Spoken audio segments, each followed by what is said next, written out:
Voilà. Dit, aujourd'hui, nous allons parler d'une traction simple. Comme ça, ce que je peux dire, c'est-à-dire une pièce est sollicitée en traction simple si l'ensemble des forces extérieures agissant d'un même côté, la section se traduit à une force normalement perpendiculaire à la surface et appliquée au centre de gravité. Maintenant, je vous explique. En fait, dans chaque section droite, donc dans chaque section droite, je vais faire un truc comme ça. Dans chaque section droite, par exemple, le centre de gravité des armatures tendues, c'est-à-dire les armatures longitudinales, coïncident avec le centre de gravité du béton et avec le point d'application de la force de traction. Donc ça, il faut jamais oublier que quand une section est droite, le centre de gravité des armatures longitudinales coïncide avec le centre de gravité du béton et on met un point d'application de la force de traction. Maintenant, les pièces soumises à la traction, c'est ça qu'on appelle par des tirants. Donc des tirants, ce sont des pièces qui sont soumises à la traction. C'est-à-dire, je vais faire un schéma qui illustre ce que je viens de dire tout à l'heure. C'est-à-dire, j'ai une pièce, par exemple, qui est comme ça. Je considère que ça, c'est, j'ai une section. Ok, je considère que ça, c'est G, c'est-à-dire le centre de gravité. Et voilà, il y a cette, voilà, N. Donc, on a une traction ici. Voilà, donc les flèches sont orientées dans cette direction. Voilà, donc c'est un peu comme ça. Maintenant, comme j'ai dit que les charges ou bien les forces ou bien les pièces qui sont soumises à la traction sont des tirants, du coup, parmi les tirants les plus utilisés, ce sont des tirants qui sont rectilignes. Ok, les tirants rectilignes sont des tirants qui sont utilisés.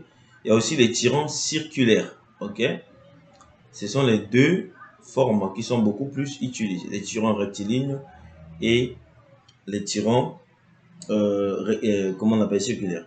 Mais les rectilignes sont beaucoup plus utilisés pour les voûtes des bâtiments industriels. Ok, quand vous regardez les voûtes des bâtiments industriels, il y a beaucoup plus des tirants, voire même dans les constructions des mosquées, on utilise aussi les tirants. Ok, puisque les armatures résistent à l'effort. Désolé.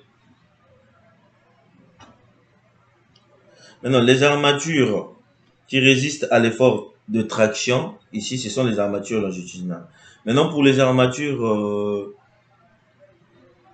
transversales, ça joue vraiment que le rôle de montage ici, quand il s'agit des tirants. Il y a aussi la section du béton devrait aussi, quand on fait les tirants, la section du béton aussi n'est pas aussi importante, ok?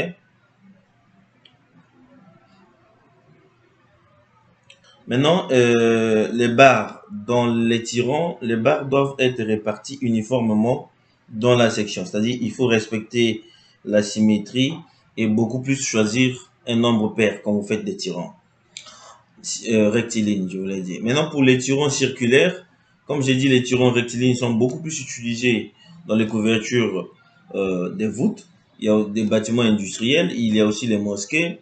Les tirants, par exemple, je fais un exemple pour vous montrer, pour illustrer un peu ce que je suis en train de dire. Voilà, je fais ici tac, je fais ici tac. Bon, comprenez, hein, c'est pas trop droit.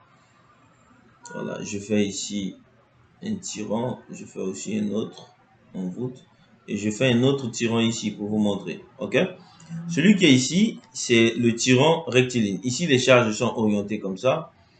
Voilà, c'est orienté comme ça. Donc, ça tire ici, ça tire de l'autre côté. Voilà, nous avons un tirant ici, rectiligne. Maintenant, les circulaires sont utilisés beaucoup plus sur les parois quand vous faites des réservoirs. Ok, des réservoirs qui sont un peu circulaires où la base est circulaire. Nous utilisons beaucoup plus des tirants circulaires, voire même quand vous faites des silos. Ok.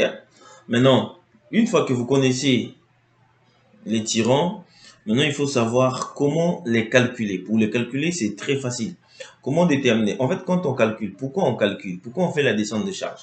C'est pour que nous, en tant qu'ingénieurs, puissions trouver une section qui va répondre à la charge qui arrive au niveau de cet élément. Ok. Nous travaillons en béton armé parce que ce sont des tirants, par exemple, qui sont en béton armé. La première des choses qu'on doit calculer, on a la possibilité de calculer les armatures longitudinales. Ok?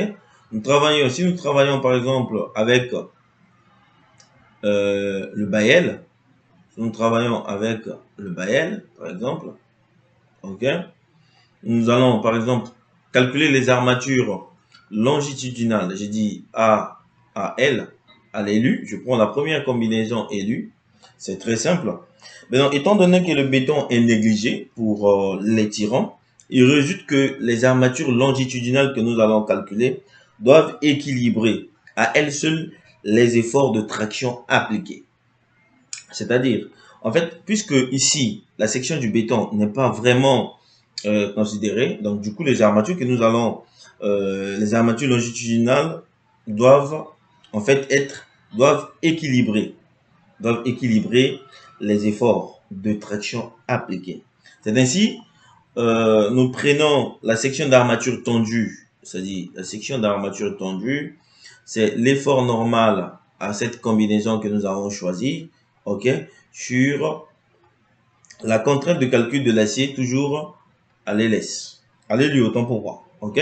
Donc c'est ça qui nous permet de calculer les armatures tendues ou bien les armatures longitudinales, mais cette fois-ci à une combinaison élue.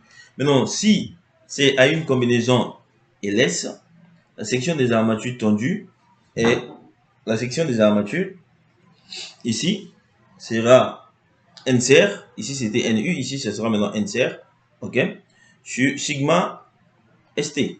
Sigma ST, c'est en fait ici, ça sera en fonction de type de fissuration. Donc je vais mettre barre, ok. Donc voilà. Maintenant, après les armatures tendues, il faut vérifier, toujours vérifier, je dis toujours, les conditions de non-fragilité, c'est-à-dire la section tendue, ok, ou fléchie est considérée comme non fragile si les armatures travaillent à leur limite élastique. Donc, je vous explique ça.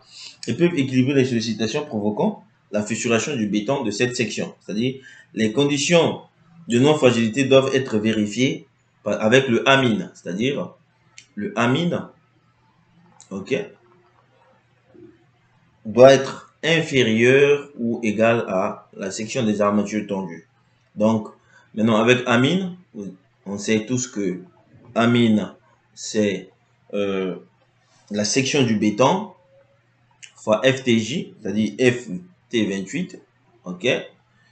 On met ça sur la nuance des aciers, sur le FE, c'est-à-dire la nuance des aciers qui peut être les FE 500, les FE 400, ainsi de suite. Ça nous permet de calculer les conditions de non-fragilité et que cette condition, la section mine doit être inférieure ou égale à la section des armatures tendues. Ok, on est d'accord. B, ici, je vous ai dit que ça représente la section du béton.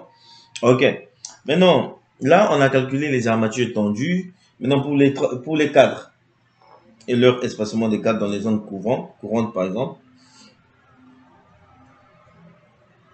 Maintenant, il ne faut pas oublier que les armatures des cadres qu'on va utiliser ici n'ont pas de rôle dans la résistance à la traction. Donc, comment les calculer? Le diamètre des armatures tendues, en fait, c'est juste des résumés. Les armatures tendues, le diamètre doit être supérieur ou égal à, pour les tirants, c'est 0,3 phi L. Phi L ici, en fait, représente les armatures tendues qu'on a calculées par rapport à AST. Ok, on a donné la formule, c'est l'effort sur la contrainte de l'acier. Allez, bien sûr. Bien. Maintenant, on va calculer les espacements en zone courante des cadres sur les tirants, parce que c'est pas au hasard qu'on prend les espacements.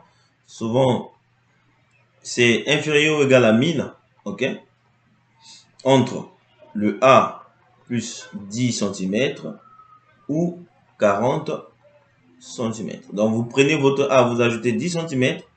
Donc, A, c'est le côté, le plus petit côté du tirant. C'est-à-dire, vous ajoutez 10 cm. Et on a dit que c'est le min. Donc, un tirant, par exemple, ça peut être, par exemple, je prends le cadre, ok? Par exemple, ici, ça peut être A, ok? Et ici, ça peut être B. Donc, du coup, si c'est le plus A, représente le plus petit côté du tirant. Donc, du coup, si c'est, par exemple, 10, ça sera 10 plus 15. Ça va nous faire 25, alors que ici, c'est 40. Donc, c'est 1000. Donc, l'espacement, ça sera 25. Maintenant, selon la disposition constructive, ok? Selon la disposition constructive pour les tirants, qu'est-ce qu'on fait?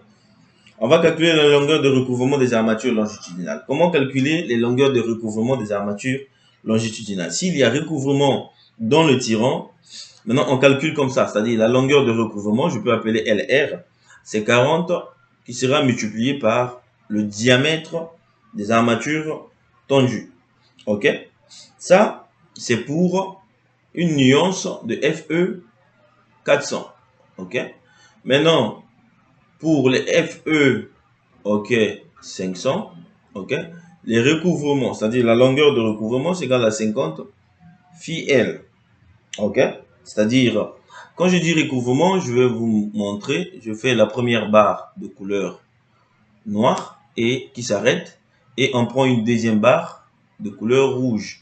Maintenant, cette distance-là, ok, c'est ça qu'on appelle longueur de recouvrement.